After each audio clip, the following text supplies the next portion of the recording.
Stephen, I wanted to hit you up on the recruiting. And of course, we knew it was coming at some point. Those recruiting rankings in the 40s and 50s wasn't going to last long. And then it was going to start. It was going to, after the June recruiting trips and official visits, we knew a few weeks after that, here we go. We're into July, and we've seen an onslaught of high-level players commit to Alabama.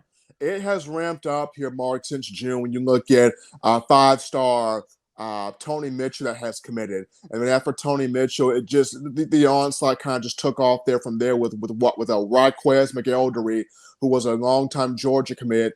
He comes to Alabama. Now you got Dylan Larnigan, who's committed to Alabama. You got Eli Holstein, who's committed to Alabama. Now here recently, Olaus Alinen from Finland has just given his commitment to the Crimson Tide, a massive offensive tackle, really good feet. Hand technique may need a bit more work, but you can see the ability he brings to the table will more than likely be a tackle, though he can play guard also. But Alabama brings in a kicker/punter prospect in Connor Talty, a bit more of a punter than a kicker, but with Alabama losing Will Reichert after the season, we will see where Talty fits in all of this.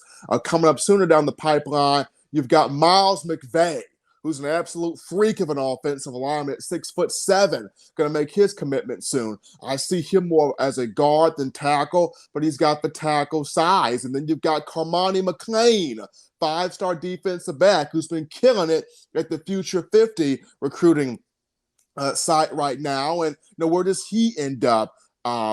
Alabama cornerbacks coach Travaris Robinson, who's doing a tremendous job on the recruiting trail. He is coming in high on McClain. You still got Makari Vickers out here. We're waiting on what he's going to do in terms of his decision. And then Peter Woods, though he's given that commitment to Clemson, Alabama has said, we are not giving up. We are still high on Peter Woods, still heavily recruiting him. And you've got a couple of his guys coming over from Thompson High School that are at Alabama right now in his ear, whether that is Jeremiah Alexander and Traquan Fagans. But then you also have Tony Micthell, who plays for Thompson High School, will play his senior year this season, who has recently committed to the Tide. He's also in the ear of Peter Wood saying, hey, man, we're trying to make this be a Thompson High School straight to Alabama.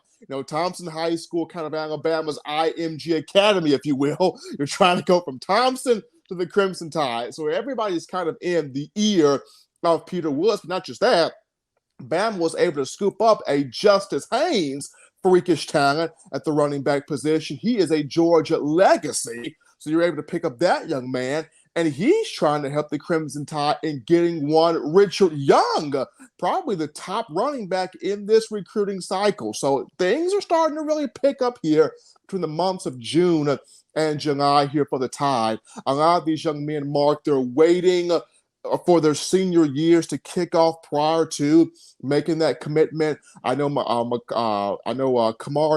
McClain, he's waiting until December, that being the early signing period, to make his mark here on where he's going to go. But Alabama at this point is at 13 or 14 verbal commitments here for its 2023 class. We knew it was going to jump. We just were trying to see at what moment. So from June to July, this is where it's starting to jump.